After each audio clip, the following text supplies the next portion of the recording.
Okay, so welcome to Black Girl from Eugene. I'm Aisha Elliott. Thank you for listening on www.kepw.org and on the podcast, Black Girl from Eugene. And so I'm going to start my audio here. People will come on eventually there, so it'll be good. And, all right, Black Girl from Eugene. I am here with Isiah Wagoner. Welcome to the show, Isiah. Thank you so much for having me. Yeah. It's my honor. Thank you. Okay, so today is Sunday. It's been a long ass week, and we are here. We're gonna have a deep conversation. So I want everybody to get ready, have a seat, put your ears on. Let's listen critically. Let's listen so that we can learn. Let's try not to prejudge the situation and just hear what we all have to say. Before we get started, I want to say thank you to my Patreons. I've been listening to my audio, and y'all are really hanging in there because that audio is rough. And I just want to tell you that I have a person who is helping me with my audio now, and we're buying new speakers, and we're going to buy new computers, and I'm getting all this set up, and then we're going to have like the best audio on my podcast in the next couple of weeks. And I'm so excited because you'll be able to hear me exclusively, not all the noise in the background. So I'm super happy about it, and I'm really thankful that you guys have held on so well listening to my audio the way it sounds. I really appreciate you. If you want to support me and you want to continue this podcast coming on the air like it has every single week, please visit my Patreon, patreon.com/blackgirlfromeugene_1, and it will be in the show notes. All right, Isiah, how are you? Doing well. All right. So we were talking before we came on the show, and I wanted everyone to know that Isiah actually went to school. We just found out our families are he went to school with my nephew and my niece and my brother. So I've actually probably seen you as a young child and didn't realize I was seeing, Isiah Wagoner. So thank you for that. We are, you know how it is being in Eugene, the cluster, it's like not six. What is it called? What is it of separation? It's more like 2. What's it called? 7? 6 degrees. 6 degrees. That's what it is. 6 degrees of separation. It's more like 2 degrees of separation in Eugene. If you've run into once, you're gonna run into it like 4 more times. Okay. So, Isiah, you are wanting to run for Mayor of Eugene in 2020 as a write-in candidate, and you've been doing well going through the motions of this, and this has happened pretty quickly for you, right? Yeah, absolutely. Yeah. So I know that I met Isiah officially in this capacity. Well, I've never met you actually in this capacity. It was someone in the Black Lives Matter speech with Maddie and Spencer back in May. I think it was the first time I saw you actually up.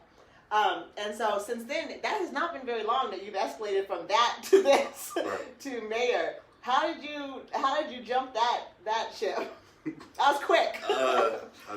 That's horrible. The first time you saw me on stage was that particular speech. I think that a lot of people got to know me from that speech, unfortunately.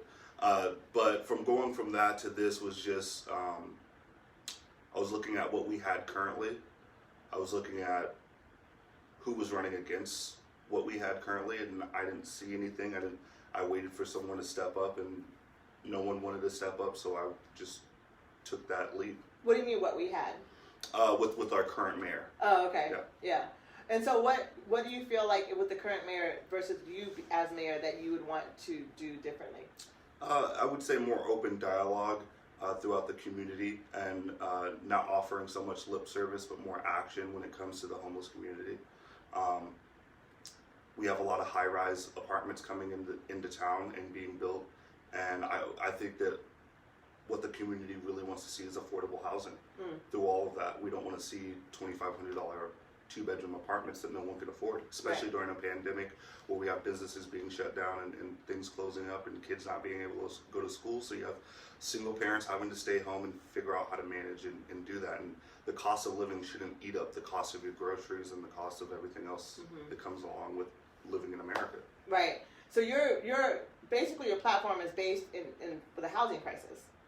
Yes, homelessness, housing crisis, and getting everybody at the table when it comes to talking about actual police reform and not just reforming after year after year after year. It's what does education look like throughout the community to say, hey, look, we have alternative services that we can offer, and when we're all taught from a young age that 911 is the end all be all, that's kind of where the issue lies as well. Okay. So now, my family has been in the community for a really long time, doing social justice work for a really long time. Before myself, before my brother, before that was my dad, right? And this is like in the 70s, and there's a real direct reason why the Mims House is a place of choice for the NAACP. Why that whole restoration came about was very much historic, but family, but impersonal, right?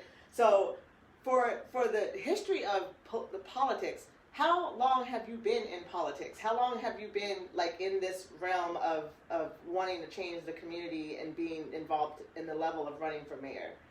So being involved in running for the mayor position in politics, not very long.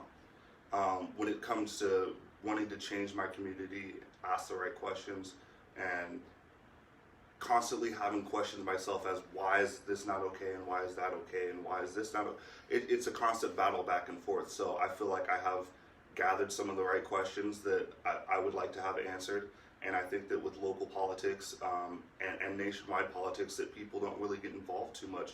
It's been historically something that's for older people, and that's kind of the sense we've all gotten into, and it's just when you're 18 years old, these older people are making these decisions for you.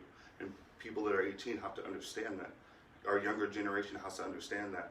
And so I kind of bring that sense of, I think that if it's somebody like myself, I'm going to bring more attention to what's going on with local politics. And that's initially why, I've stepped in this area. So you haven't done it for a long time. You're just Absolutely not. You're just like, I see a problem, I'm just going to step into it and see what I can do about it. Yeah. So, so you're okay with just like, I don't know how to do this, I'm just learning how I'm doing it as I go? That's a scary thing to do, especially in politics.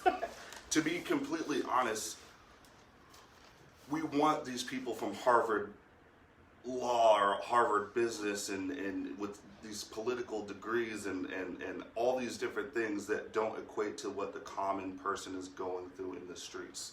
We want these people that have been bred with a silver spoon in their mouth and didn't have the same opportunities, had more opportunities than people that look like us, and the people that look like in this town. Now, I'm not saying that we have people with fancy degrees and yada yada yada here. I'm just saying that we've seen time and time again that doesn't necessarily make you qualified. It doesn't necessarily mean that you can speak for the people that have lived on the streets, that have gone through our own education system, that have to sit and wait in line at urgent care and have to wait in line at the emergency room when your child is sick and you're freaking out because of the temperature and no one's wanting to help, and we've all been sitting there frustrated when it comes to not coming from those type of backgrounds. And so I come from that frustration background and say, hey, look, politics, there's a lot of jargon involved with it. They use big fancy words and blanket statements to get over things that are really tough. And I'm tired of that. I'm willing to say, I don't know, but I will find somebody who does know. I will get the right person in who's qualified. I will bring everybody that's to the table and say, hey, let's figure this out together. I don't know. The one thing I learned growing up was ask a lot of questions, and if you don't know something, be honest about it so someone can show you. And there's a lot of truth in that sense of what I can kind of bring. And like I said, it's about making sure everybody understands, because so many people don't. So, I mean, that's important, and I want to go back because what you're saying is like technically sounds exactly right, and I think it probably is. But having my background being in government work, where I worked for the state for like 7-8 years, it's hard to come in not knowing anything because the system is so thick with jargon, right? People don't speak in English once you're working in the government. We speak in different acronyms and there's just a whole different language that goes down. So when you're going in and this is the space you're going to the level of mayor, it's a big step. It's Absolutely. A big step. Especially now with what I asked people to write me questions, and y'all did, and some of y'all didn't, so you're just going to have to go with who did. And the number one thing that happened when I asked people to come through these questions was the fact that you're representing yourself as the first black mayor, right? And so being that you're saying that's a point of emphasis? Yes, of emphasis. Sorry, I don't want to put No, words no, in your you're mouth. totally fine. It's excellent. As a black man, we got to get back into the background, right? And because the first thing that I do as a black woman coming from Eugene is the first thing I do is I'm never impressed with the fact that somebody's black and they're showing up. Mm-hmm. That's not, to me, I wasn't raised in Eugene to the point where having black skin qualifies you to speak on black terms. Mm-hmm. I know that being raised in Eugene, there is a different level of, like I talked about, a black consciousness that is very uniquely Eugene, very uniquely Pacific Northwest. It doesn't actually spread far outside the Pacific Northwest the way that we grew up being black in the Pacific Northwest. So I think when someone's representing themselves as representing black culture or representing black community in Eugene, for me, being who I am and what I know, I like to ask more questions.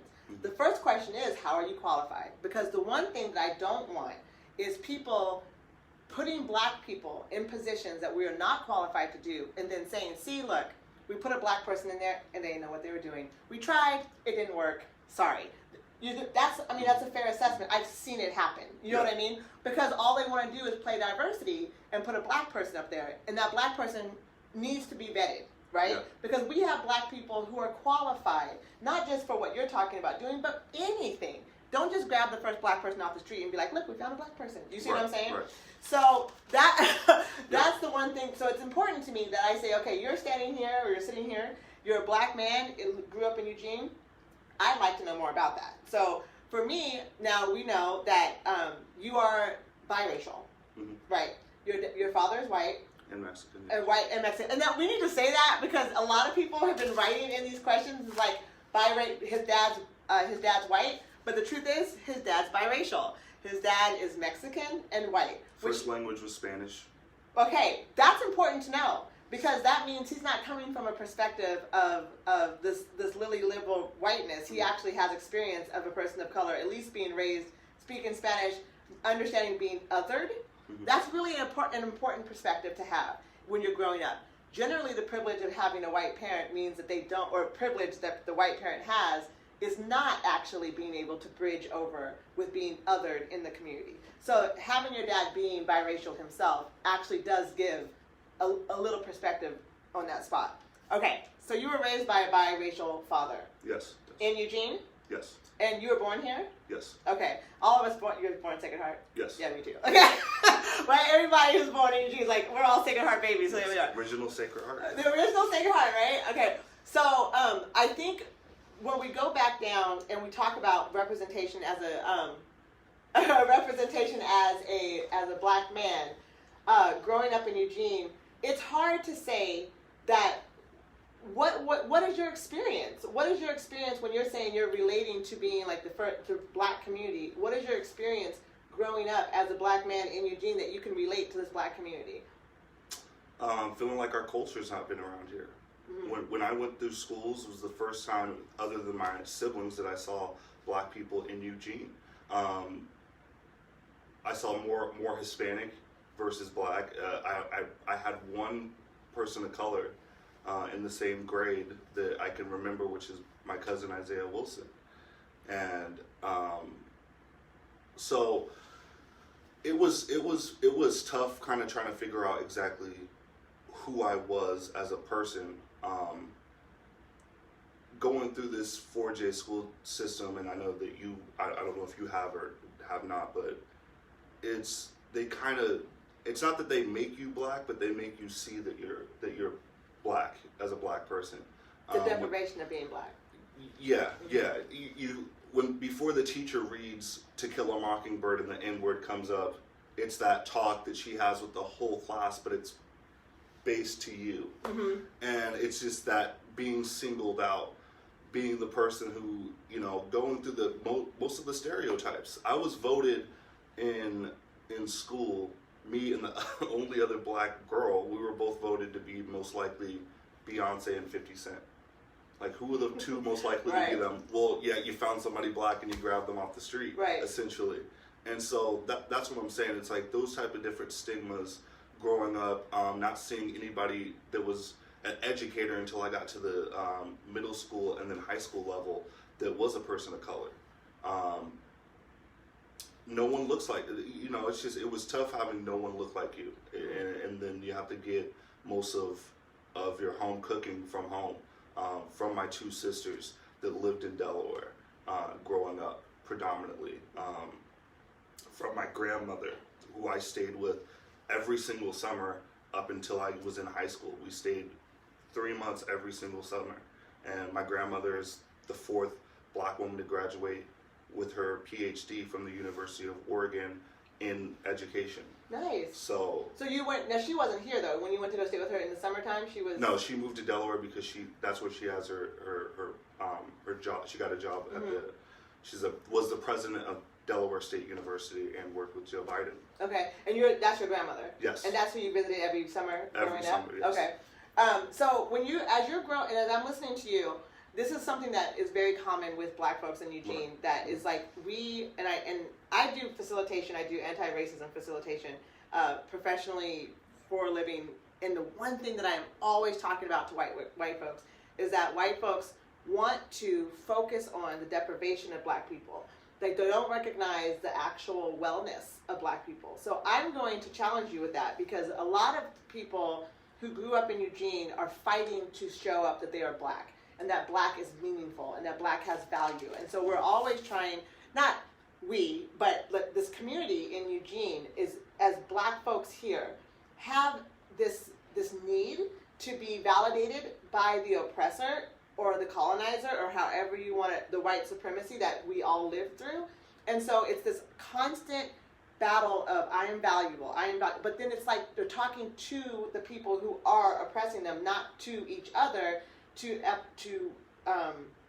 like collectively come together as a community and lift each other up. So even with what you're describing as you growing up here, I could say the very same thing about myself, my children, my grandchildren. Like, it's this 4J Eugene is 4J and is Eugene. They struggle hard with diversity, anti-racism, anti-blackness, and inclusivity. They struggle, to be very gently said. So what I'd like to hear from you is that in your representation, in your opportunity to represent black people from Eugene, how can you flip that narrative to not one of deprivation, but to one of collectivity? That the community can come together collectively and see each other as valuable, not necessarily to the answer to the white folks who are watching us. That's a huge task it's a big barrier to break down, because to me, within that question, it's kind of like, are you going to be able to solve racism almost? It's not solving racism, it's just you're representing black folks. Well, yeah, right. But it's just, how am I going to be able to bridge that? Am I being able to bridge that gap between that barrier that's pretty much holding up racism today within our own community, and try to get people to change their minds, essentially? No. We can't change white folks' minds. Right? It's each other. Right. And what I'm saying is, right. So what I'm saying is, if you're a black representation, you're representing blackness. You're a black mayor, right? Let's say you win. Let's say you're the mayor, right? You're representing black folks. Right. So when the words that come out of your mouth are about deprivation of black people, that further divides black folks for the strength within the community, black community itself. Mm-hmm. So what I'm saying is that I'm not worried about how white folks feel about us. I'm worried about how other black people feel about each other. And if you're representing black people, how do you feel about the black community being together, not separated? I think it's extremely important, based off of the fact that when I didn't have a lot of people, or grow up with a lot of people that look like myself, when I was able to essentially find people that look like myself, or figure out that I had a connection of being family with a member who was family of the Reynolds family, and now my cousins Tyler, Desmond, all these Stephen, all these younger black folks that I had that were in the school system like me, that I could see that looked the same color as me going through Sheldon, and being able to have that connection with them as people who shared the same culture, mm-hmm. of being able to talk about the things that it was tough to talk about with my white friends, that they didn't get, that they were able to get. And so I think it's very important to bridge that gap, and to to get black folks to stop acting like crabs in a barrel when it comes down to certain things, essentially. Because we have to uplift each other. We have to see when we make a mistake, call it out, but at that same time, remember how we have forgiveness for everyone. Right. And so, essentially, to me, I think of what's important is getting these people to the table, getting our elders essentially to the table that have been around here for a while, and having a discussion of what do people want. A lot of the times I hear black businesses want loans. We want to be able to have the same opportunities. And to me, that's something I'm like, why isn't our current government talking about this type of thing? And so that's my part of the representation. It's listening, it's critically thinking on the issue at hand, and then it's offering. Essentially, I can't come up here and say, I'm hearing this daishiki and I'm blacker than ever. I'm not going to say that because I've never been that. Because that would be me misportraying myself. Right, misrepresentation. Because I have so many different pieces to me that's in my culture as well. So I guess it would be fair to say, like, it would be difficult for you to say that you. I mean, because I'm hearing you, and the first thing that most people say is we got to bring our elders together, right? But then in the same breath, we're saying that the young folks are the ones who need to bring the change, right? So in that idea, like, I know I've been here. I'm 43 years old. Like I said, you were born when my nephew was, but y'all the same age, right? I remember playing with the babies, right? So I'm looking at the young folks and I'm looking at the older folks, and I'm seeing that we're having two very different conversations. Right. But I'm also seeing that there's not a lot of listening going on, and there's not a lot of bridging going on, right? So the conversation is divided as of how to do these things. But the truth of it is, in my opinion, the way that I see the black community here is that us being able to see and talk to each other in a way that's uplifting, period. The crab in the pot type of scenario for me is again like a conversation about the resources from white folks. I'm more concerned about how we see, if you say something, which we're going to talk about, like the comments that were made at different speeches. If you say something, black folks who are watching you want to be able to say, I stand behind Isiah, right? Now, because he represents our values, he represents our upliftment, he represents our progress, right? Even if it's in the platform of homelessness, even if it's in the platform of the housing crisis, that we know if Isiah's at the table, he's not going to be throwing black folks under the table, right? He's going to understand how we feel about being in this conversation. Absolutely. So that's a turning point. So when we turn this conversation to speeches that you've had, that this is definitely questions that have come up about your views about women, black women specifically, right? Now there was a comment that you made, and I tried forever to like get the exact quote. I was looking through videos, because I didn't want to misquote you, and people were like, "Oh, he said this, he said that," and I was like, "I need to find out what the hell he actually said," right? Yeah. So forgive me if it's not exactly what you were saying. I can tell you. I remember. You remember that? I've watched it 1,000 times myself. Well, okay. So the thing is you got to learn from something. You have to go back and see what the root of the problem is. Right. So because that came out your mouth real easy. So I need to understand, because we're going to talk about misogyny. This is 2020. We have like no space for this, especially in the black community where black women are struggling to be recognized for our intellect. Right. I say it on this show all the time. There's been years consecutively that black women are the most highest educated people in the United States are black women. Yet we don't have black women who are being able to run for office. We don't have black women who are being considered, CEOs and jobs. We have them, but we ain't talking about them. Right. Even the rates of people being murdered by police officers, there's black men and black women are right underneath them.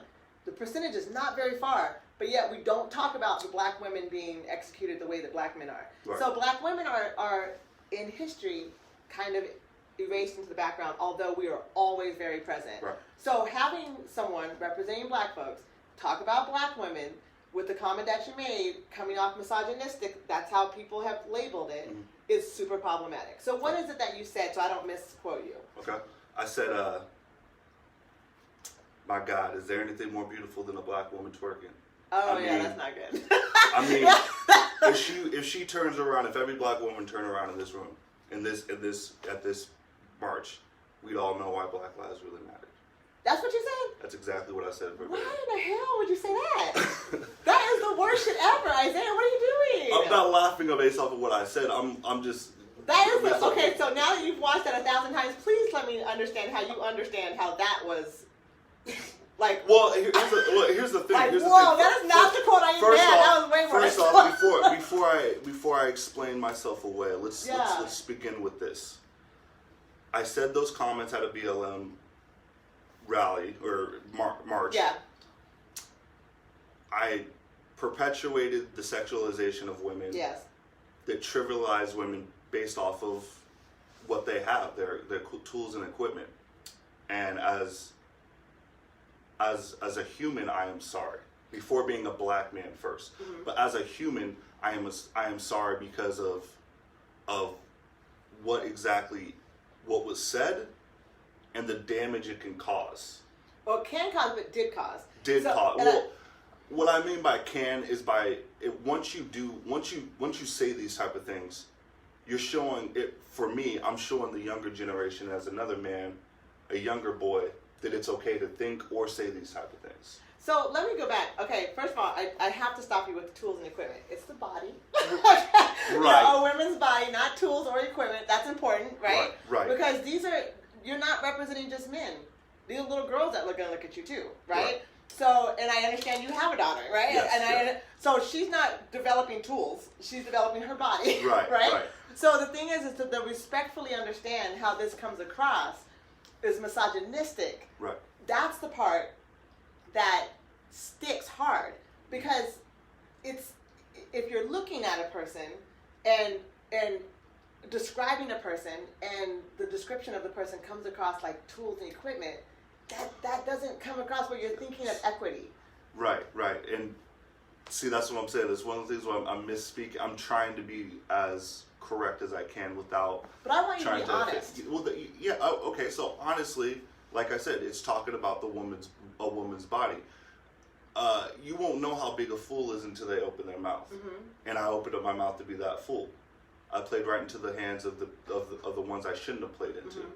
Like I said, it's about understanding that and having those proper conversations. Now, had I not said that, I could have still felt that way, and you guys would have all loved me. I could have been on here with all happy, joyous questions. But the fact that I made mistakes lets me come up here, be honest, be candid, and say what I did was absolutely wrong.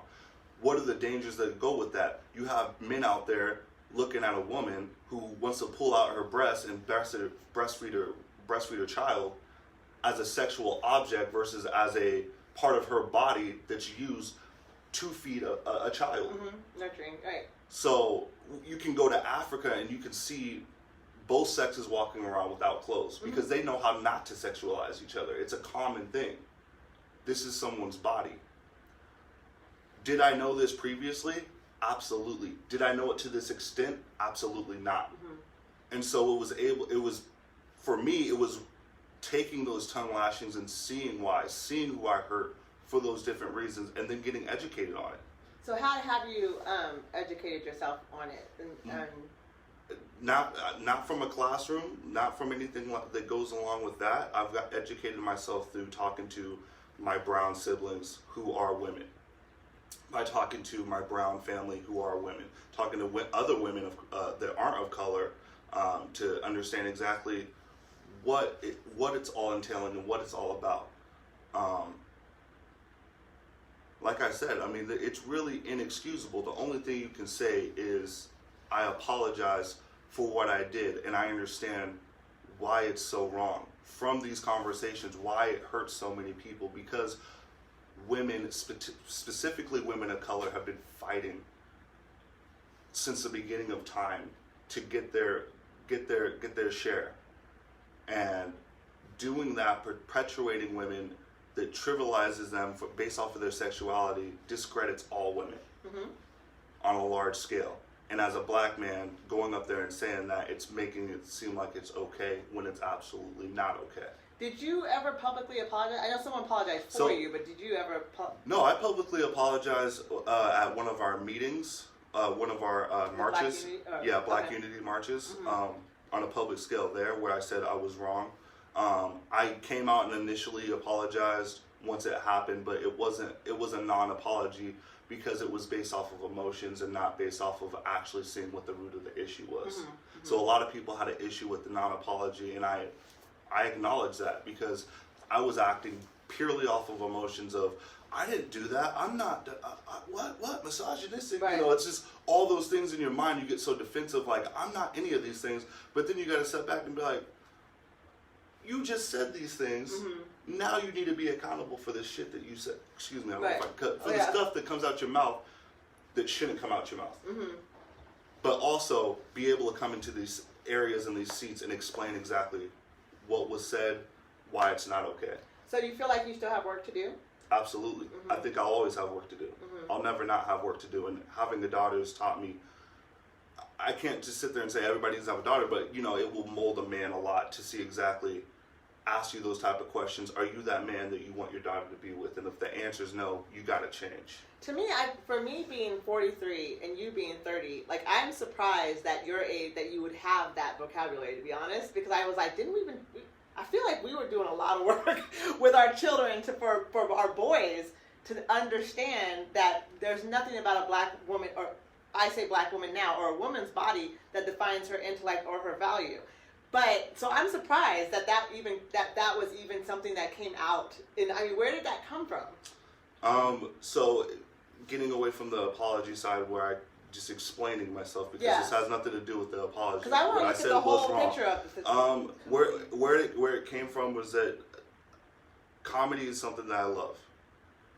I was looking at it merely as a joke, and like I said, this has nothing to do with the apology. I was looking at it merely as I saw all these different people go up and kind of give the same regurgitated speech about Black lives. Mm-hmm. And I wanted to have something that was going to spark the mood. And I said it, obviously, you know, the stuff I said was just not okay. I should have had a well thought out, actual educated joke to come out to lighten the mood versus just, here I'm going to speak off cuff and just say something stupid in my head. And like I said, where that last part came from, that meme that was always shared about when she turned around, that was when we seen Black Lives Matter. And so I always thought that was a funny meme shared from my older sister to me back in 2016 when I was living in East St. Louis, and that's when Mike Brown got shot up in Ferguson. Mm-hmm. But that was something that's when I was doing comedy. So at a bigger scale, I was going out to clubs in St. Louis and telling jokes and stuff like that. And so that was something I was using in my material that at the time, when I was on stage and you know, in that moment, it was funny. But coming to a different event when it's not the time or place, right? Because I'm not in a comedy room, right? You know what I mean? It's a time to be serious. That's why the 7 other people had the message to be serious, but the one fool didn't. So, I mean, it's kind of like know your audience as well. I mean, I'm assuming when you're in East St. Louis, my parents grew up in St. Louis, and I'm assuming there wasn't white folks in that comedy room. Nope. So understanding the difference in culture, and being that, like, that joke means absolutely something totally different. Saying the way what you're saying in the context of what you're thinking in a small, you know, comedy club in East St. Louis, saying that is a complete different context, a completely different storyline than to just say it out loud. So that's kind of what I'm saying to begin with, of the understanding of, like, who you are, where you are, right? So that's part of that. It's like to being able to assimilate your ideas to, like I said, what the version of blackness that you grew up with, you know, through the summers with your siblings, and then the version of blackness that you're living every day here. Absolutely. It actually doesn't mix. You have to mix it in a very particular way and manner, and understanding who and where and what you are dealing with. It's code switching. It's bicultural. It's like you can't do that and do this together. It doesn't fit. Does that make sense? Right. So it's like kind of understanding that idea. And not to say, I'm not going to even explain how that joke would make sense in the black community, because that's not who we're talking to right now, and they won't get that, and it will be confusing for everybody, and like it was. It is misogynistic. Right. There's issues within the black community with black women anyway too. That's a conversation for black folks to have. So this is an interesting perspective and an interesting way that you came about doing that. But to me, from my perspective, it's more along the line of not being able to integrate a level of blackness like East St. Louis to a level of blackness like Eugene and see where it connects and disconnects. That's how I saw that, like what you just explained. But other people will get their own opinion of what just happened, right? So, and misogyny is complicated because it's taught, just like racism is complicated because it's taught. When we are absolutely ingrained in believing and understanding that girls go second, you know, and LGBT goes third, trans goes fourth. Like, we in terms of other, in terms of like acceptance, you know what I'm saying? So it feels like that's why I was just like, when I look at my daughter who's 17 and my other daughter who's 21 and my son who's 25, that conversation doesn't come out their mouth like it did when I was their age. Like sexist. So I was surprised, and so now what you're saying, I don't understand and I do understand at the same time, but it's just a thought process of like, what was the conversations between your friends? It sounds like when you got this conversation, your family came at you and was like, what are you doing? Like, it feels like you were standing there and people were coming at you and you were misunderstood. Like, so none of my white male friends came at me. They all was like... Thought it was hilarious. Yeah, they all thought it was funny. But my black male friends came directly at me and said, this is not the time for your comedy show. Motherfucker, I'll beat your ass. Right, good. And I'm like, that's exactly what I had to say. Because, well, here's the thing: we got to keep each other. We have to call out the problems and keep each other honest, right? And keep each other on our toes. If there's something that comes out that's wrong, you're wrong. That's just what it is. Mm-hmm. And let's figure out and get to the root of the issue. But at the same time, I guess where I was jumping off and got on the defense is because I've always believed that something that's happening over and over and over is a habit. Mm-hmm. Something that comes out one time is a singular event, and so that's something that I was like, well, where are we at before May, and then after May, where are we at? And so it's just like, I've said time and time again, you're gonna have to go back to May to find this, mm-hmm. because it ain't coming out my mouth again. Right. It's not. We're not gonna get there ever again. If anything, what needs to come out of my mouth is I'll take a step back and watch a woman speak on what they need to speak on when it comes out to that. And if I am asked to do something like that, then I will go ahead and speak on it. Mm-hmm. And if I'm not asked and I feel like we need to represent and say the right things, then I'm making sure I'm asking the right people to project the right message. Yeah, this is going to be a uphill for you. I mean, yes, absolutely. I think even in learning, I think even in representing, I think even being supported, it's uphill just because it's so raw. Yeah. For women's rights right now, it's so raw for LGBT. With Trump in office being really sounding like, I don't want people to be what it was. I want to be something different. And then we're like, okay, that sounds great, but then you look at, like, what exactly different are you talking about? It sounds very much of the same shit we were doing before, right? Mm-hmm. So you have to this is going to be an uphill battle. I mean, I'm just being super honest. Absolutely. Like, once someone says something like that, it's hard to come back from it. So I am encouraging you to get as much work done around it as you can that people can see, So, okay, so the next thing was that back in May, because you, like you said, you're just coming to the political stance. So this is like, we got like 5 months of knowing you in public, right? And it's been a whirlwind of 5 or 6, 8 months. How long has it been since May? So yeah, 5 months. So, I'm looking at this paper because this is where the questions are. And people want to know what happened with Black Unity. Black Unity has become a name in the community that has been synonymous with trouble, and at the same time with trying to do the work, right? Young kids trying to figure this out, hit some walls, made some gaffes, had some mistakes happen that have also been huge, right? Right. But your involvement with Black Unity got your name out there. Like, that's how people started to know who you were, was the leader, and I don't know if that was ever the truth, but the leader of Black Unity, right? And then all of a sudden you leave Black Unity. So at what point, what happened there? Like, were you the leader of Black Unity, and at that point what happened to disengage from Black Unity, and Black Unity really changing their tone quite a bit after that? Right. So I mean, with changing the tone after that is kind of why you probably understand. Well, I'll explain that of why I left. Initially, no, I was never the one head honcho leader of Black Unity. The way I really honestly saw it, they can say, you know, this is coming from my mouth, so I'm going to speak how I'm going to speak. Right, exactly. The way I honestly saw it was me, Kalia, and partially Ty. Ty came up with the name. We all came down. We all collaborated and said, you know, look, we got a different group. There's this BIPOC. To me, I had no clue when I was going out to these marches. I'm Black. I'm here because I want to show that my life matters. Right. I want to make sure that we're getting our voices across, and I'm willing to come out here and do some of this work that my grandparents did, and you know, and beyond. And so I didn't know that there were so many groups within groups. You know, I wasn't involved with any group. People just started seeing me because they saw me through the media, and they were just like, "Here's the microphone. Where are we going?" Mm-hmm. And so I'm like, "Is anyone, trying to pass it off to other people? No one else is trying to take the torch except for Kalia and Ty." And I was like, "Okay, let's get together on this." And so once there was that split in groups at Matthew Knight Arena, because we weren't really a group yet. We weren't really anything. We were just kind of like, hey, let's just keep everything organized. Let's keep the marches good together. Let's keep everybody safe.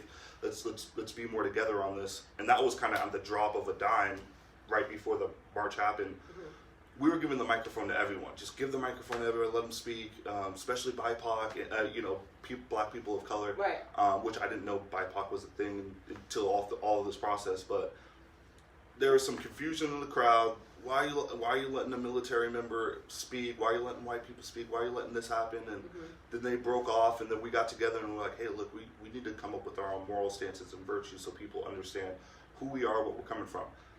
I don't believe that we were ever able to get all of that in line, even when we had Moses involved. Mm-hmm. We would never ever, everyone wasn't able to see eye to eye. It was very emotional based. Everybody act off of emotions. Mm-hmm. People are calling me out saying I'm a misogynistic, and everybody wants to protect me in the group, and so we're all acting out like, you're wrong, you know. Mm-hmm. We're all acting out on different emotions, on different vibrations, and we can't get it together. And we finally, tried to get together the best that we could, and it just really came down to me reading over the demands, me having the conversations that were behind closed doors, that I felt like this wasn't for me. Mm-hmm. And the reason why it wasn't for me, and the reason why I did, I left abruptly, because I chose to do that, because I did feel a certain sense of disrespect when it came to something. Like you said, a lot of people saw me as the leader, and I don't think they ever wanted to accept that. Mm-hmm. Not saying that I needed to be head honcho, but I said that, I feel like I can convey the right message if you give it to me. And they didn't want to do that. They just mm-hmm. kind of wanted to, everybody wants to do it themselves, right? Everybody wants to have their own hat. No one wants to step up and actually just say, hey, this is the leader, or X, Y, and Z. And so I said, that some of the marches were coming down, some of the chants that were happening weren't things that I aligned with. A lot of people, it became so stressful because everybody thought that every single thing Black Unity did, Isiah Wagoner was doing. Mm-hmm.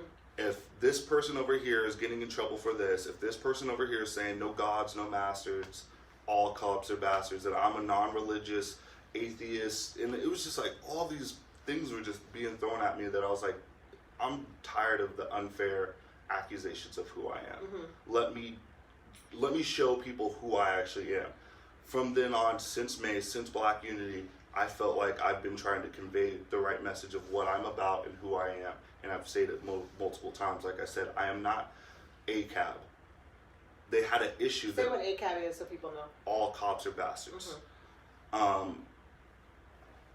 I'm not that for a multitude of reasons, but what it came down to, they were also kind of ostracizing my lady for her having a mother who is a police officer for 25 mm-hmm. years. So they felt like that was, contradictory to what they were trying to do. And so it's just like, you're going to tell us, this Black woman here, who was raised by a white mother, mm-hmm. whose father wasn't really in the picture, mm-hmm. you're going to tell her that she needs to denounce her mother when she's the one raising and uplifting her, mm-hmm. that she has to do that? That's not fair. Because she's a police officer for 25 Yeah. years. Well, because she's still a current Okay. Eugene police officer, and it's just not fair. And that's the way we looked at it. It's like my lady's educated. She's helping write the demands so we don't look like fools. So we're not throwing out things that are grammatically wrong or things that don't even make sense when it comes down to it. You have to have it make sense. There was a lot of things that I kept coming to the table with, like, hey, we need to speak about this that actually makes sense. What are the policies right now today that you are wanting to change? What do you see that's going on in Eugene that you're actually trying to make that actual change for? When no one has the answers to those questions, or they're not willing to get the answer to those questions, I need to leave because there's no substance to this. This is just hearsay and word in the street. And I'm not here for word in the street. I want to see policy change, and I want to get together with the people who actually know what they're talking about when it comes to that to make those things happen. Mm-hmm. So it sounds like you guys had a different, meaning you and right. And Black Unity. I'm speaking for myself, but right. at the same time, I'm not here. I've never been associated with being a liar. Mm-hmm. I don't need to be out here telling no tall tales. What I've said is undeniably my truth. So do you still support the efforts of Black Unity now, although you're not a part of it? It's been tough because there's been so much emotional involvement when it comes to, oh, you're trying to do your own thing now? Okay, you're misogynistic. Mm-hmm. From women that were trying to help protect me months ago, but now it's, oh, you're trying to do this? Oh, he's this, he's this, he's that. Mm-hmm. And I was just kind of thrown back, like, why do I have to be all of that now because I don't want to take your approach? Mm-hmm. And that was the hugest thing that I kept coming to Black Unity with. I kept saying, why am I an a-hole because I don't want to do what you guys are doing? Mm-hmm. So this was still emotional, actually. When it came down to it, yeah, absolutely, because it just made me, it made me super upset that I'm like, we should be working together. Just because I don't want to be Black Unity. And the reason why is because I want to speak for Isiah Wagoner. Because sometimes I would talk, and then they would say, oh, well, now you're associating Black Unity with this. And I'm like, I just hate that. Because now you're under this whole wave of what you conform to this group that has their ideas, and I don't want to do that. I want to think as an individual and have my own stances and statements. So when you were before Black Unity, as far as I know, that's how your name got known in the public, or is that not right? Were you known to the public before Black Unity? For stopping the man with the rifle. Okay, but that was at a march. Yeah, but that wasn't a Black Unity thing. Wasn't that? That was a day of the speech that I gave that trivialized the and that was Spencer and Maddie's speech. Yes. Okay. Thing. Yeah. Yeah. So okay. So right. That's the part that was confusing because people thought at that point that Maddie and Spencer were a part of Black Unity, and then you guys split and they're doing their own thing and you guys are doing your own thing. So really, and this is the whole thing about that all was Black the folks first day I met Eugene, Maddie right? and Spencer. They actually have nothing to do with the speech. Oh yeah, no, they have nothing to do with who I am as a person. I support them 100% because I support what anybody's trying to do in the struggle of trying to actually do good. So I will always support that, whether we get along on X, Y, or Z or not. Yeah, Maddie and Spencer are solid. They've been on my show at least a couple times. They're doing like real hard work in the community. They're doing great. But I'm excited to see their future, and I have nothing but love for them. Yeah, in May it was confusing though. It was like there was this march, and there was all these folks, and then some people were this, and then all of a sudden they were one thing and y'all were another. And I actually want to say this: I apologize for causing any trouble to you and Maddie and Spencer as well because of the remarks I stated at your event that were unbeknownst to them. Right, yeah, and I'm sure they. I'm not going to speak for y'all. Right. But they're here. So anyway, when you were there, and so I'm putting this all together. When you're at the speech, you say the things that you said. You're not with Maddie. You're not necessarily Black Unity, but then Black Unity and you join somewhere in this thing, and then carry on, and then somehow you kind of stood out at that march because of the man with the rifle and because of the remarks that you made. Mm-hmm. So in those two gestures were kind of how your name became known, and then it was with Black Unity this happened to be, and then because your name was known, Black Unity happened to be where you were at, then you became this, which wasn't like agreed upon. It didn't sound like a lot of leadership was agreed upon in any way. So since then, there's been incidents that's happened with you that, with the question that's coming through is rumors that the hit and run incident protecting you from protecting the armed gunmen from protesters was staged and a publicity stunt. What's your response to that? I think that we have too many testimonials from people to know that those are all false. I would never put myself in a life-threatening situation to be. Let me say this: I would never put. It's just, how could it even be? So the guy with the rifle, I'm like, oh my gosh, I'm marching. Anybody can, not anybody, but people who were there. And I have a couple of people I keep in touch with that helped me that day that I talked to. So that, they could definitely testify to this. But we walked up and we saw this. It was just, we were in the march. We see this guy in the middle of the crowd. He's got a gun in his hand and he's pointing at it like with no magazine, but he's got the magazine in one hand. And I thought in my mind instantly before, Kyle and the shootings were happening, I said this man is interjected in himself into this. He doesn't like Black Lives Matter, clearly, and he's waiting for someone to give him a reason. You give him a reason, he's going to use that reason. So that's how I was thinking in that moment. That's why I was like, got straight in front of him, used my body as a shield to say, I'm a person of color, can we all move on? Because I don't want anybody to die here.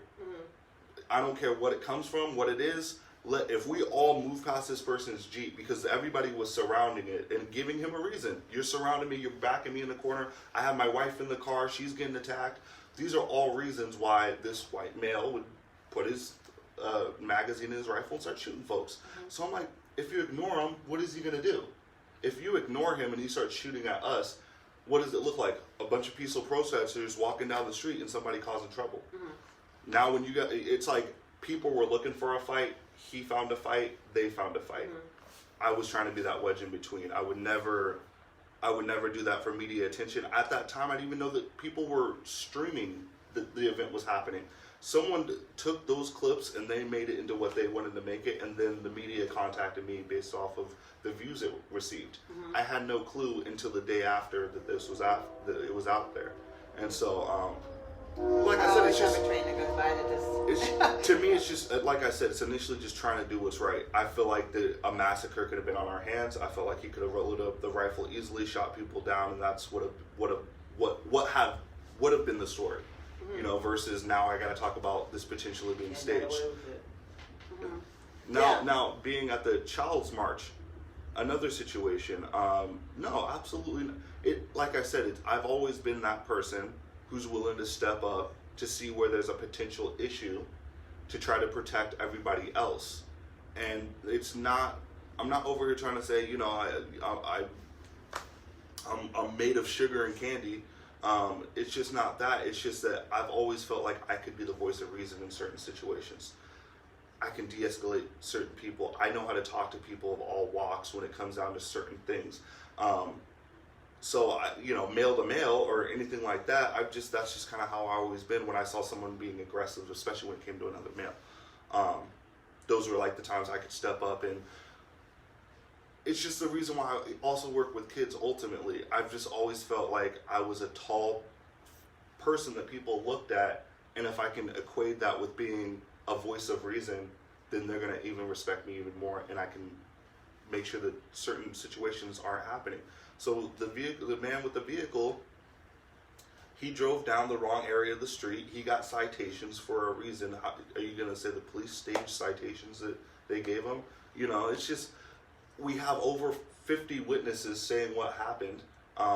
No, I did not jump or run into his car, but was I in the street to stop him from driving where we were at? Yes. So that's why I was in front of his car initially. So is that why what was the reason why they didn't indict him when you went to the thing? Was it because I you stepped were in forward. the room? Because I stepped forward. So the whole thing of me saying I ran into his car was me saying, stepping into the area where he was at to say stop. So they were saying, like, I'm putting myself in danger by stepping up and saying stop, versus just staying where I'm at, not moving my feet or trying to get away from it. I'm stepping into trouble. Oh, I see. And I'm like, that wasn't the response. The response was, I'm stepping over to stop him from hitting I don't know who the heck is behind me. I know that my daughter's there and we have multiple kids there. That's all I know. So I'm like, hey man, you gotta stop, as loud as I can, you gotta stop. Putting my hands up and trying to make myself a big figure, like, just we don't have a lot of people here. Right. You know, like yeah. give us less than 5 minutes and we're out of your way.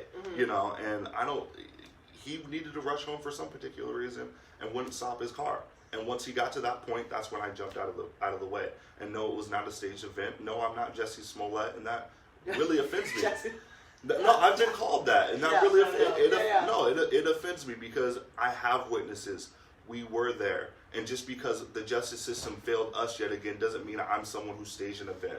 And that's what it's got to be when a black person goes. I think what's happening, honestly, like as I'm looking and I'm listening to how we're talking about this and like what's actually going on, I feel like what people are saying in all of these questions that I have is that you're trying to establish your name outside of Black unity in ways that aren't productive. Okay. That's it sounds like because like I said, this is 5 months time.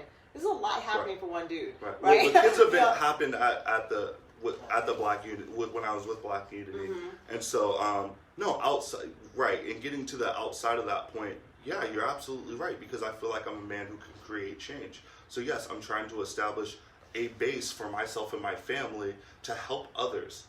How else am I supposed to do it by not trying to do those type of things? And so everybody has their own way, and I chose to go about it my own way. I chose to say, look, I want to throw a couple of marches. Why do we have to wait for a group to tell us when to march or protest? Let's just go out there and protest, you know, and let's chant for what we want to chant for. And I've told people over and over, I'm not an all cops are bastard person because I feel like cops are humans just when it comes down to it at the end of the day. The system has failed us. There's ways that we need to correct it. And it's not by alienating a whole department and saying that every single officer in the Eugene EPD is bad, including people like Charles Stubbs or people like the Smith sister that's a Eugene police officer.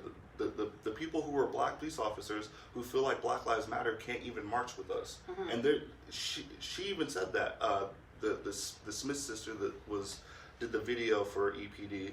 She said that to her own sister, and that's what her sister relayed back to us. She's like, my sister wanted to go out and express her feelings on it, but they're just like, you're part of the problem. And that's what I'm saying. I'm like, how could you sit there and tell a Black woman she's part of the problem? That's part of the problem. Right.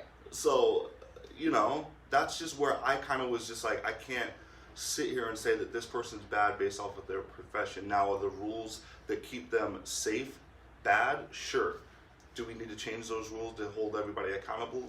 Absolutely. And I don't think that other cops would feel, especially the good ones, I don't feel like they would be opposed to that. Because any good cop will tell you, so just paraphrasing based off of my mother-in-law, because I've had so many different conversations with her, and shout out to her for helping me when I was on the streets and didn't have a place to stay and let me stay rent-free for a year. Bad cops make all good cops look bad, and so they want them out too. To a certain degree, I can't go through every single department has to be dissected, but this one here, I feel like that's what the majority is really kind of praising to. I think that it's interesting that and it's the same kind of thing that we talked about before. The being what you see and what you feel is two different. What we see and what you feel are two different things. Right. And a leader is able to bridge the difference, right? And right. And the thing about it is that it's not leadership has nothing to do with you. Leadership has to do with people who you are leading and the benefits that they are trying to that you're trying to get. You're trying to be able to bridge that difference, right?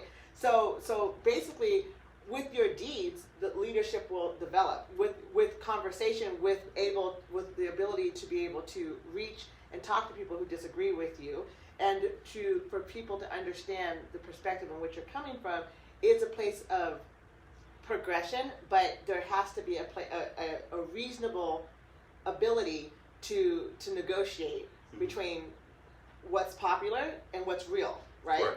And so the truth of it is that, like, when you talk about police, in this grand way, but then quickly narrow it down to Eugene, it's like people are having a hard time understanding your position, because if it's emotionally based or based on your wife or her mother, that's emotionally based. That's actually personal. So as a leader, you would have to take yourself out of the personal part and look at it in a systematic part, and look at it for the community as a whole. And that's why I've always pledged Justice in Policing Act of 2020. It states everything that what I feel that people are looking for, because it helps everyone across the board. That's how it works in the chocolate community. It spills over to the vanilla community. How have you, because someone asked about qualifies you as mayor, how have you gone into the community and assessed the needs of the community and based on what the police are doing in Eugene? We won't go to Oregon. We won't go to even Lane County. We'll just go to Eugene. Yeah. Because that's where we are. I mean, you're talking about Mayor of Eugene. So how have you assessed the need of the community based on the actions of the police, like in that spot? I realize your platform isn't about police. Your platform is actually about homelessness, which is different. But because you're a black man saying that you're the first black mayor, and police brutality is like number one, even in Eugene, in the black community, the fear around police. We can watch, like you said, you were Michael Brown. We can watch it all day long. Watching Black Death over and over again subconsciously goes into our everyday, and we get nervous. Like, you know, we drive down and we see police, we're nervous, right? Generally. So, I mean, how have you assessed what you believe your community that you would be leading as mayor feels about the police? So, what I've kind of taken from a lot of different sides is we need to, before we fully fund other crisis response teams to be in the street, we need to make sure that these crisis response teams are holding up their end of the bargain and their value. And that's based off of what Cahoots has said in the Eugene City Club. They had Ibrahim, the leader, the CEO of Cahoots, and the police chief all together at the table, talking about these very things.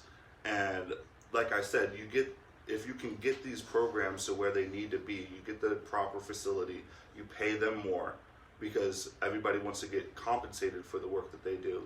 And then you start getting more boots on the ground. To me, I feel like we need to have more people throughout the city that's willing to give de-escalation tactics, especially when it comes to not only people of color, but our unhoused and homeless communities. Yeah.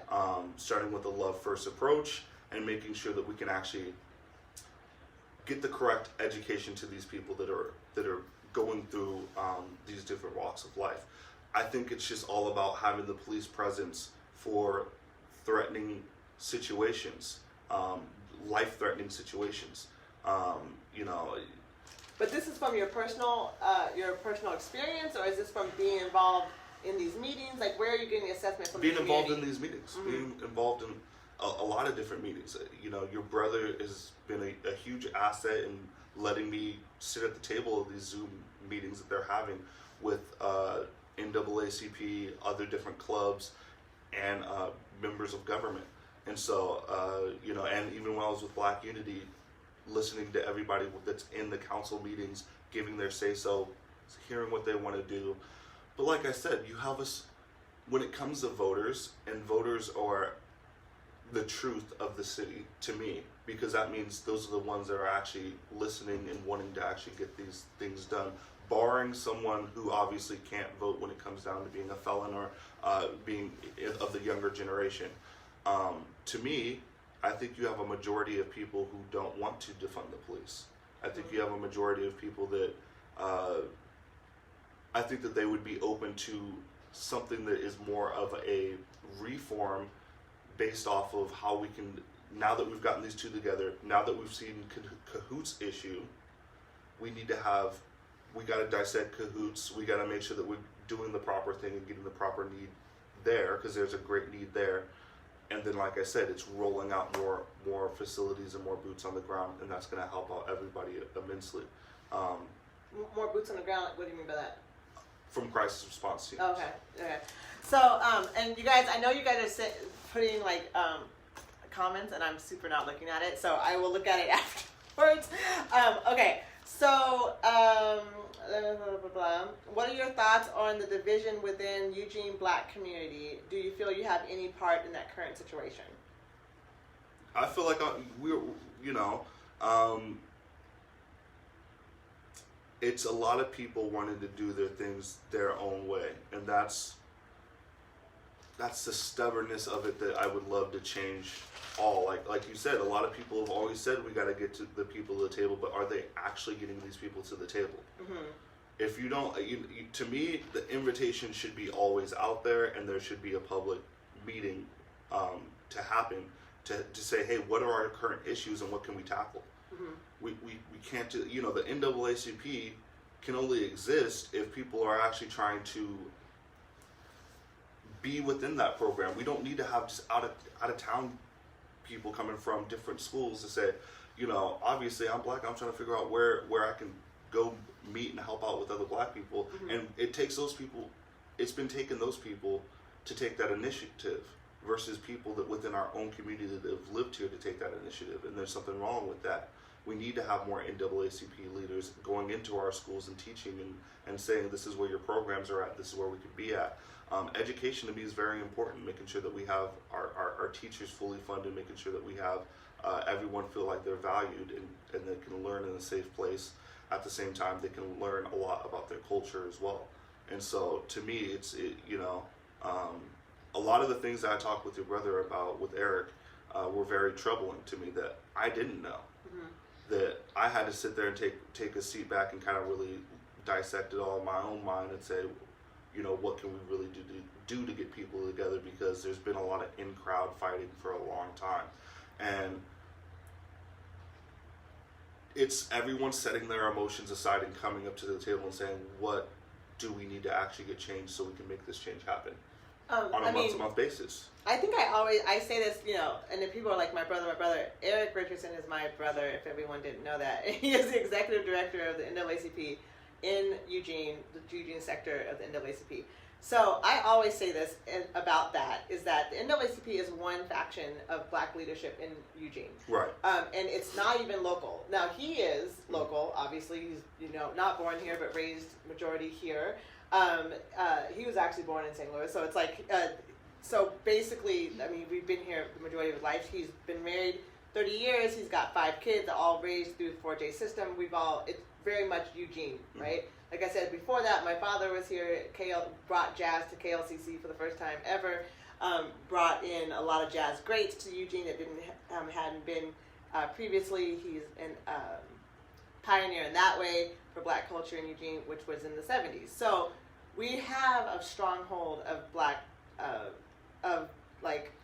bringing black culture and holding black culture here. But there's black groups here that represent, not in a political base like the NAACP, but the actual community-based leadership that's going on. Do you reach out to them, like other groups of people who are grassroots, who are creating programs that are needing recognition, that are needing that help? NAACP is very well funded, so it's like to be able to look at the community and say, what is the community actually looking for? NAACP, now obviously I love the NAACP, I support it, I'm there all the time, my brother runs it, we're there, right? Right. But I also know that there are people who are creating nonprofits that are community-based, meaning that they're talking about what we need here, the kids coming from school, the BSUs, those type of things. Are you reaching out to those groups? And on the top of my mind, there's Honey. There's I have the nonprofit Black Gold. I have not. I'll just answer that question directly. I have not, and the reason why I haven't is because I've been kind of trying to wait till after all the political stuff was going down, because I know a lot of people don't want to be affiliated with anything political yet, and so that was actually one of the things that I was looking forward to reaching out to a lot of different organizations, saying, where can I get my hands on some valuable work? Where can I learn and get some experiences from, and how can I donate my time?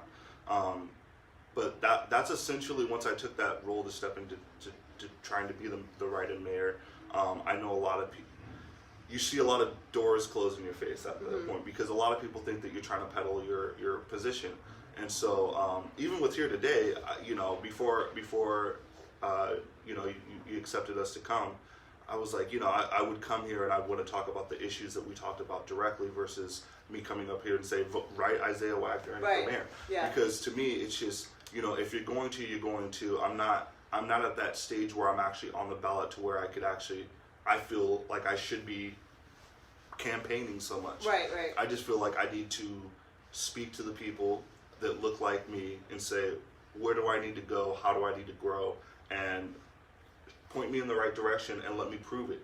Let me prove myself. Like I said, I'm not here to offer lip service. I'm here to have a track record of proving myself, of trying to get to that point. Okay. I mean, I think that's fair, and I think that you're very brand new in the game, yes. right? And I think that in time doing that work, being more community based versus like follow what you're hearing, you know, and not necessarily what is the shiniest thing in the room, because that's how the real need gets passed over, is because the biggest dog in the house is going to have the largest bark, but that's not necessary.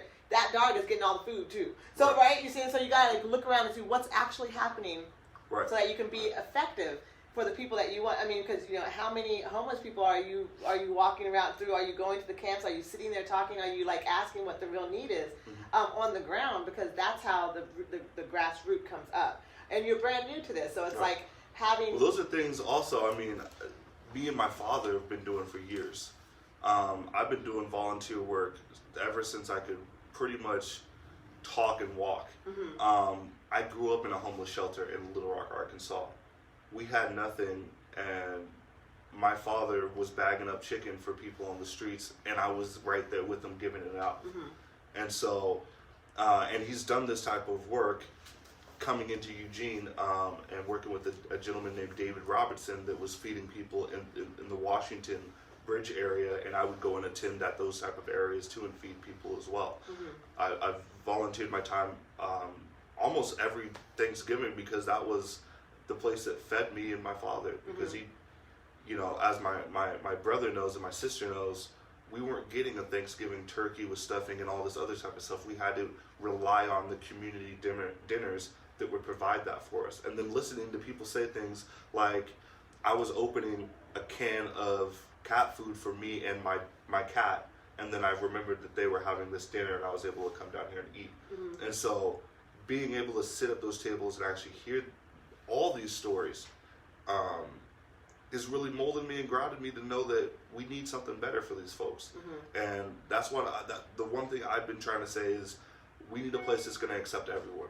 The Eugene mission is great, but we need non-religious place, low barrier shelters that can accept everyone for what they are and who they are and how they're going to come, and then be able to go from there, because acceptance is a huge thing. Would it be fair to say that like the Black Lives Matter movement isn't really your strong suit?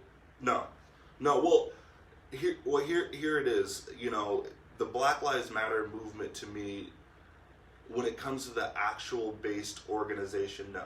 Right. Okay. Because their values are not in line with the values I have or the virtues I personally have. I'm not a Marxist. There's a lot of things that I just personally don't agree with. But can I argue the fact that Black Lives Matter? No, because they do. And I will stand by that statement. And I will also stand by my people. But at the same time, I have to be an individual and think on my own and say, I want to make sure that we can make this work for everyone. You say everyone, you're meaning? All races, all background. Essentially the working class, essentially the non-working, the below the working class, the common everyday people that don't have the silver spoons in their mouths that are able to, because we all know most of this world runs off of money. And if you have that type of money, you don't need that type of help that we're asking for in the working class. See, for me, I feel like Black Lives Matter has hijacked the idea of black human rights.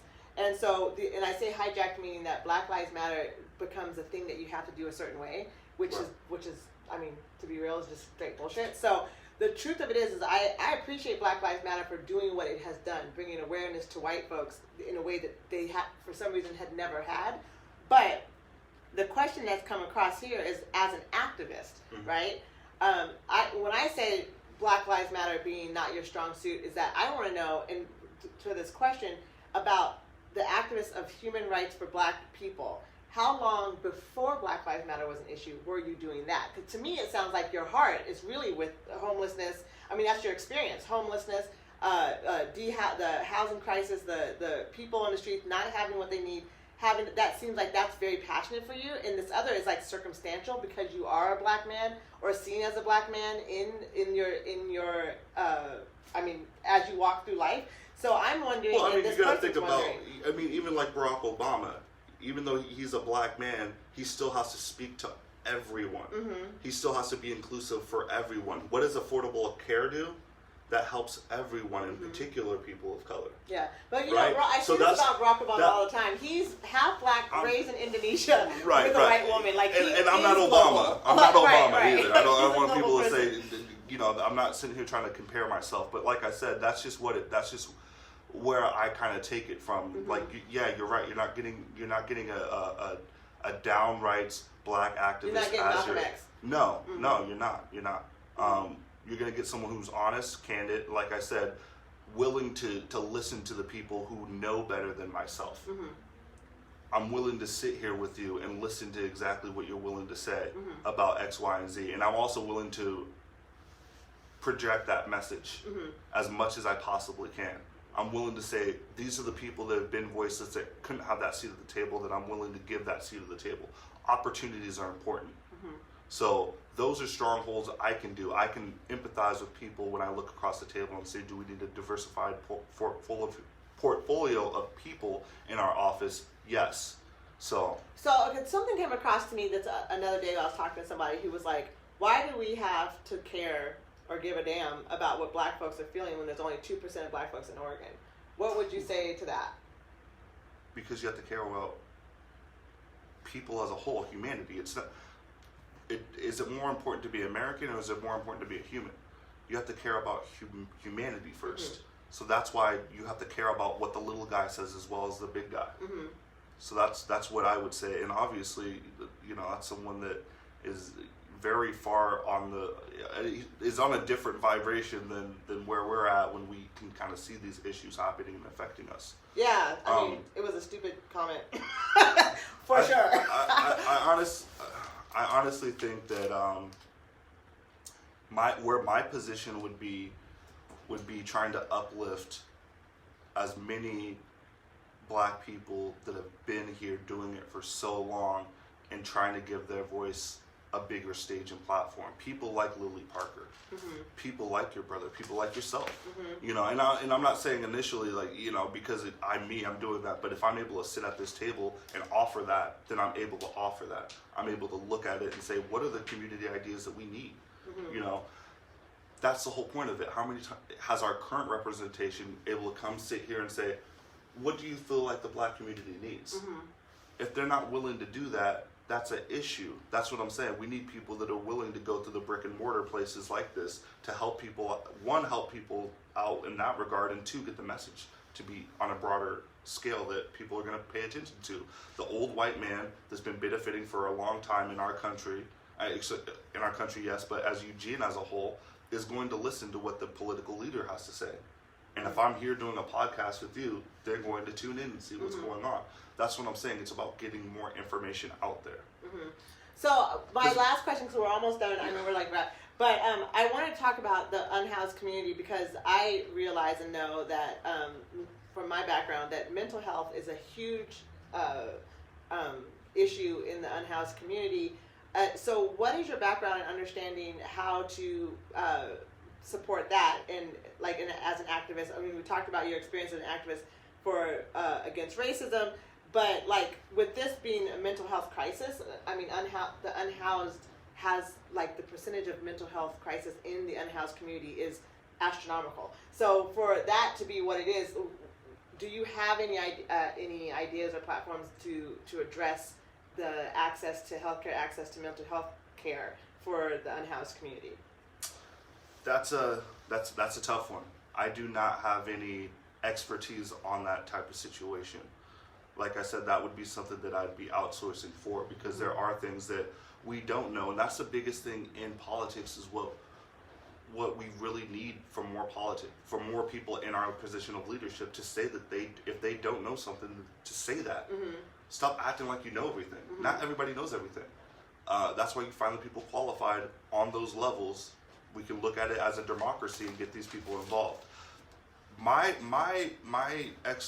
my growing through being in the unhoused community and being in the low income house community is, you know,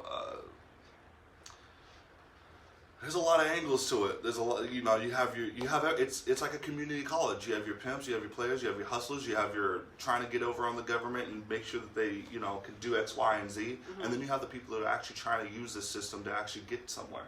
And so it's how can we help all of those people within it. I think it really boils down to education and education of the community.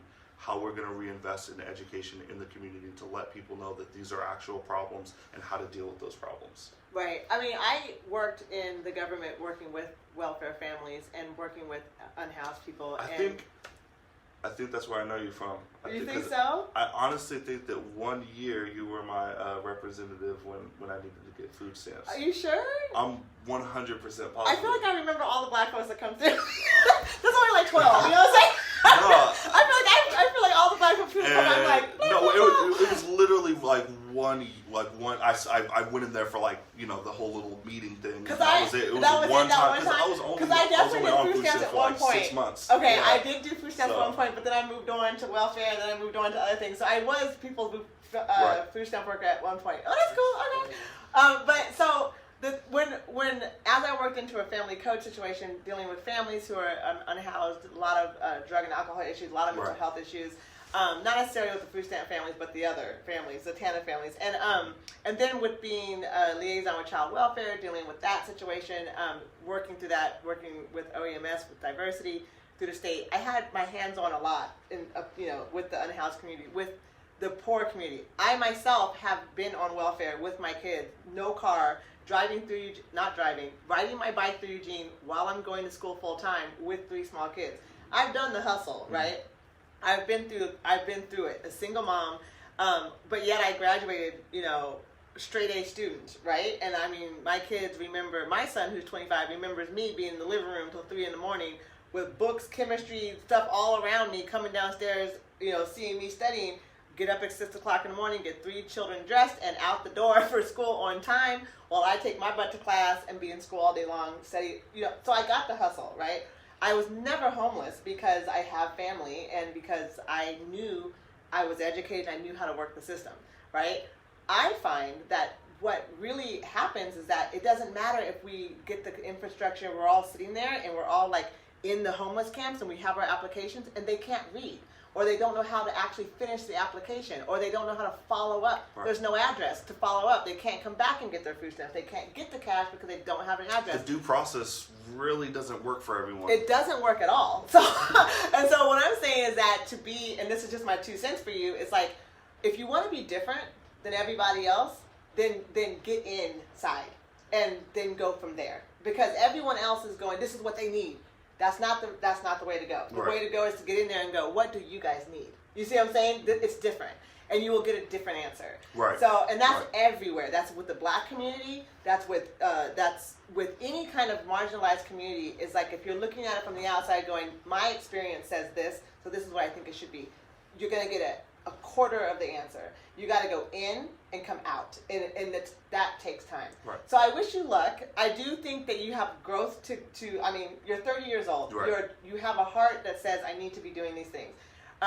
I have been doing these things for 23 years. You know. Can I ask you one question? Of course you can. Why haven't you did it? Oh God! Because first of all, by the time I had my son at 18, right? Well, now.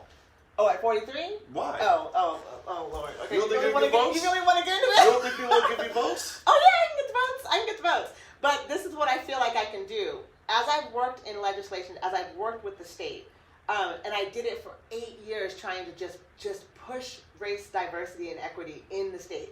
I found out what we don't have is power.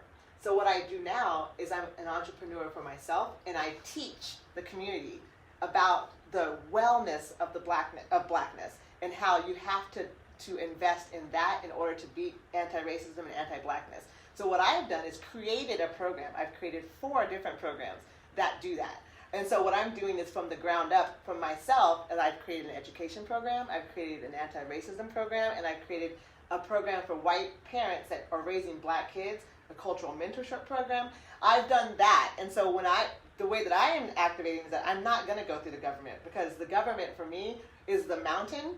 I'm going to go to the people who are climbing it. So as they're going, they're doing the work to deconstruct the whole system. I can't take down the system. You see, does that make sense? Right. So I'm like, who makes up the system? The people. Who can I talk to?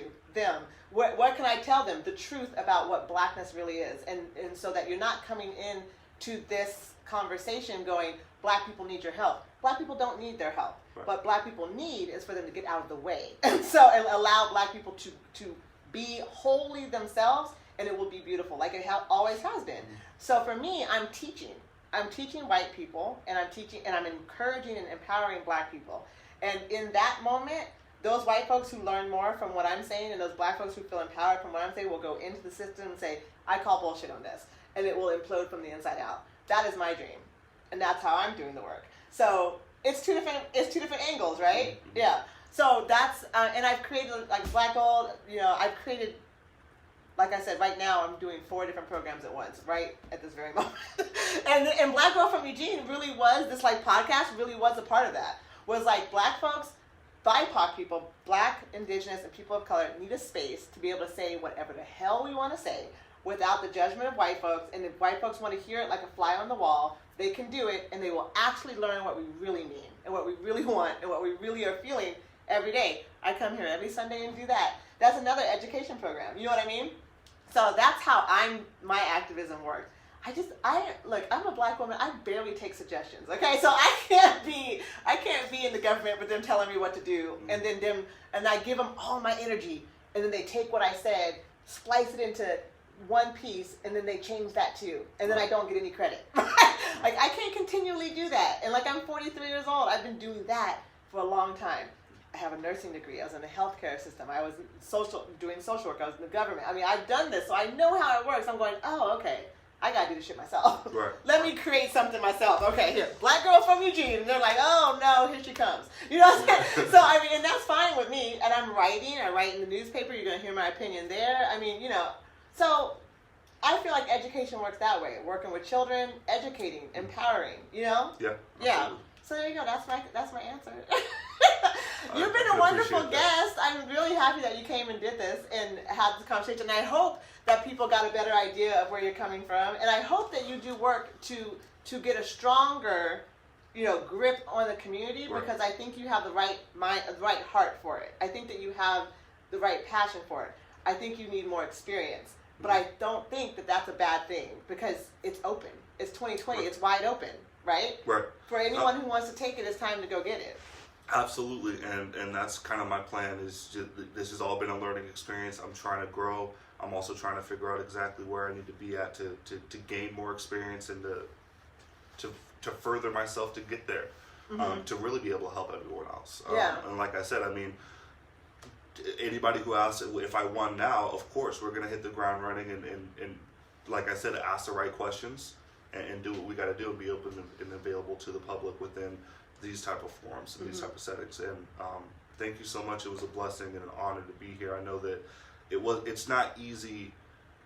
I can't step in your shoes and say it for you, but I can just say if I was sitting in your position, it's not easy to bring on someone that's so controversial for those statements I've made, because you're going to get so much flack as why as a black woman you feel like it's important to even give your time to someone like this when you've done so much work to build up what you're doing, and to give someone who said foolish stuff why you give them your time. And like I said, I appreciate it so much. Oh, Thank yeah. you so much from the bottom of my heart. You're welcome. And let me tell you, for everyone who was wondering, I don't play that. Like, if I hear some shit like that, I'm like, oh, come have a seat and talk to me about what the hell just came out your mouth. That's how I feel about it. You know what I mean? Because I'm like, some ain't right. Like, right. Let's talk about it. I'm education based, right? So when I hear that, I go, what?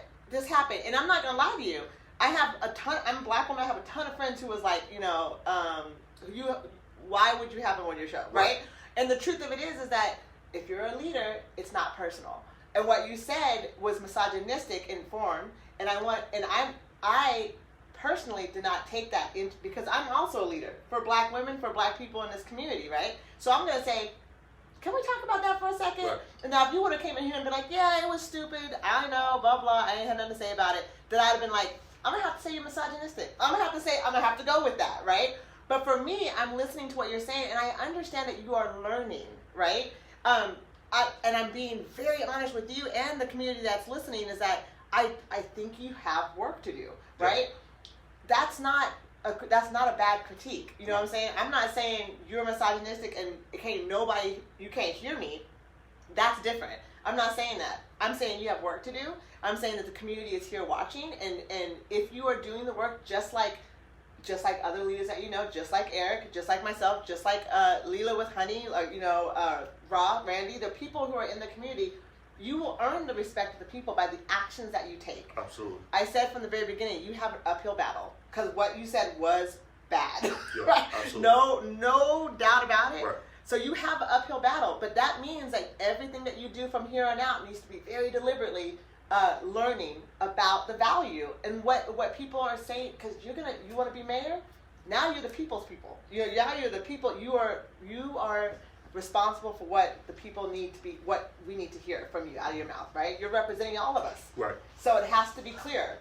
So if misogyny isn't clear, then it's misogyny. Right. Does that make sense? Like if sexism is not clear, then it's sexist. It's like you either are or you're not. Racism isn't foggy. You're either racist or you're not. It's clear. Now if you're confused, or if you're learning and you're like, I know I said that shit and it was wrong, and I could feel it in my chest when I said it, like, oh, it was the wrong place to say it, then we got to know how you're working on it. I mean, that's just because you want to be the people's people, right? You want to be the people's man. We got to know what you're doing. Right. And that's, to me, if you're on my show, I like to know what you're doing, right? And as a Black woman, there'd be very few black men, period, that will tell me what my value is. And if it's not talking about the top of the list, I already know they all confused. You know, I mean, they're confused because I know who I am and I know what my value is, right? So when I hear people talking outside their neck, I'm like, oh, okay, you know, you need water, you dehydrated, like you need a seat. I don't know what you're doing, right? I mean, so I appreciate your humbleness about that, and I do appreciate that your acknowledgement that it's a statement it's a heavy one, right? Right. So, and it's the one that I think follows you the most, honestly, out of everything. I think that's what really follows you, and that's why I think it's important for you to make transparency about your willingness to work towards understanding how and just understanding better the community at large is really, really important. Right. Yeah. So thank you everybody for coming on. I did say that I normally go through these things, and I know we've been on here for a long thing here, and this is like, I can't get past that. Some people like, I can't get past your remarks, which, you know, is, I understand. Yeah, it's fair. It's a fair thing. Working on the inside of systems you want to fix is really a good suggestion. You have to understand the structures in order to take them down. Vanessa says, ask him, what do you think the biggest challenge between Black women wanting to pursue a role in leadership here is versus a Black male? Speak to that, because you just asked her why she hasn't. This point needs to be understood. We need Black women in these positions, but why aren't they? So you want to answer that real quick? You think you can? I can't speak for Black women. I could speak for what are the challenges versus for a male. It says, what do you think the challenge between a Black... I have male privilege. Mm-hmm. I mean, and that's just the reality of the situation. I have the privilege of being a male when it comes to being in that field and showing that type of image. I can't speak for why Black women aren't wanting to do this or do that. They not wanting to, but having the access to. Having the access to. Mm-hmm. I don't know why. I honestly don't know the answer. You will learn more when you get into the government system. Right. Yeah, because I don't honestly have the answer for it. Because to me, I'm like, if someone's qualified, I don't see why they couldn't. The way that we've had Kitty and now Lucy, I'm like, I don't see why we couldn't have a Black qualified woman running and doing it. I think everybody would get under that and support that. Yeah, and that's just But that could be somebody who is very confused on the situation. Yeah, I want you. Yeah, I say I want you to, but like I'm really like she's the same thing as and the empowerment of our community to use their voice and their talents and turn them into action, into leadership, all of that. So I think it's important. Like I said, right now we must start asking marginalized communities. That's exactly right. We have to get the voice of the people. So if you're representing Black women and you're not understanding Black women's causes, you got to start having conversations with Black women, and ones that are in your community, not necessarily just in your family. Ones that disagree with you, not ones that agree with you. Oh no, trust me. Yeah. I don't think anybody in my family agreed with me. Not a one. Okay, so not where are we going in this state is beyond is not going to go anywhere until we rise up as a people.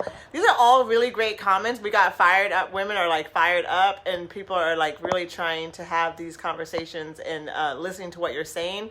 So people are hearing it, and I think everybody who is concerned about the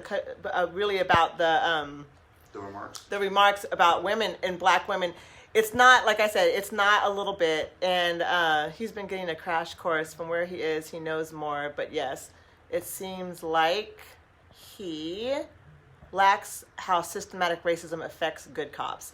Yeah, that and the truth of it is that your experience with the idea of how systematic racism, systematic sexism is I think that you would benefit greatly from understanding how it systematically affects people, marginalized people. Mm-hmm. For you to research and study how systematic racism, systematic sexism affects Black women will help your perspective of the misogynistic comments that you're getting. You will get a different and deeper understanding of why Black women don't have access. Remember, I told you 4 years consecutively, Black women have been the highest rated educated people in the nation. That's right. Black men. It's over all men, over all races, Black women. So there's a systematic reason that has to do with sexism and racism that doesn't allow the most qualified person in the room to be at the table, which is a Black woman. Right? So it's really hard to, if you don't understand the systems, it's hard to it's hard to get in it. Most of the well-educated women I've talked to that are of color, what they've told me is that that's not what they want to do. Mm-hmm. They all want to work with kids more often than not. Right. Just because that's where their heart is. It's just being that nurtured person to a child. Right. And really showing love and affection that way. And, that's great, but I don't personally know the ones wanting to step up and be in that position. But think about your grandmother. PhD, yeah. Fourth womanhood. That's not about children and nurturing. That's about her desire to lead, right? I have a cousin who is 91, I think, and she was the first Black woman to be the superintendent of the LI Unified School District, like back in the 60s, right? She doesn't have any children, and she's, to this day, was never married, 92 years old, and kicking plays tennis every week, like she's on it, right? My mother has 6 children and has a nursing degree, and went back to school and was going back to school. I mean, women have a much bigger range of nurture than means that the children that they bear. Right. I mean, and you got to realize that you're talking about femme women. There are trans women. There are LGBTQ women who don't want kids. There are women who are femme who don't want kids. The way that we nurture is the self-care and self-preservation of our community is through education. Right. So it's an evolved situation. Yeah. I guess it's just, for me, it's just more or less, I'm wondering which ones are the ones that are trying to be there. Which one is the one trying to actually make the noise and say, I want to be the governor? You got to do the conversation. You got to be out there and see. You got to be out there and see. That's why I asked you. To be honest, when I worked for the state, there's only 2 other Black women in the whole damn building. You know what I mean? And it's not by if you understand systematic racism, it's by design. Right. And Black men got voting rights literally 60 years before or 45 years before women could. Right. So in that gap is the same gap of why Black women are looking at it going, not that I don't want to get in, like you said, but it was all systematically set up. For, right. If our women can't vote and we're going to jail and X, Y, and Z. Mm-hmm. So if you're the mayor, you're in that system. Right. Right? If you're a mayor, you're now a pillar of that system.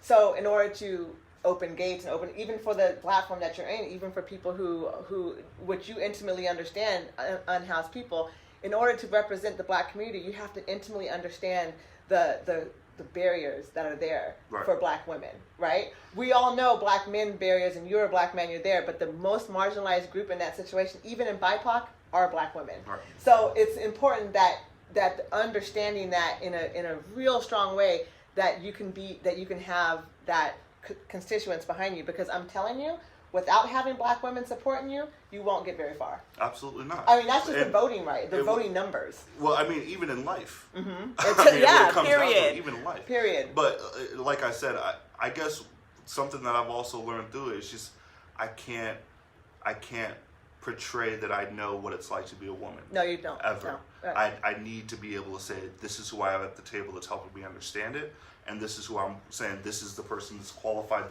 to speak on these terms. Mm-hmm. Because, like I said, a lot of people don't want to hear a Black man talking about this. They want to hear what a Black woman has to say. And then there's a time and a place for me to speak on it, for when I need to speak on it. And that's kind of the way I've always kind of looked at it. Mm-hmm. So y'all heard it here. You heard it in Black Girl from Eugene, and this is Isiah Wagoner. Okay, we're going to head off, and I'm sorry, y'all, if I didn't get to your comments, because there's a lot of damn comments. I love it. I sure asked y'all to send me some DMs. No, no, they don't seem bad. Everybody is great. Like my listeners are the dopest. Okay, so they have it all together. I love all my followers. I love all my listeners, and they are all well informed. I can't take no more negativity. I've been beat down so much. Look, like, Mayor, you're about to go for it. You're about to go for it. So, okay. So I'm going to say goodbye to everyone. Thank you for watching. This will be played on my Facebook page. If you didn't catch it all, go back and watch it all. Do you have anything else to say before we get off this little thing here? Thank you so much. It was a pleasure and an honor. And as I stated to all the listeners out there, I apologize for the comments that I've made. Hope he is going to be doing work. I plan on continuously growing. If you don't learn how to adapt, then you're never going to grow. That's true. All right, thank you so much. This is Black Girl from Eugene. I'm cutting off my audio. And I hope everyone enjoyed it. We will see you again next week. Peace.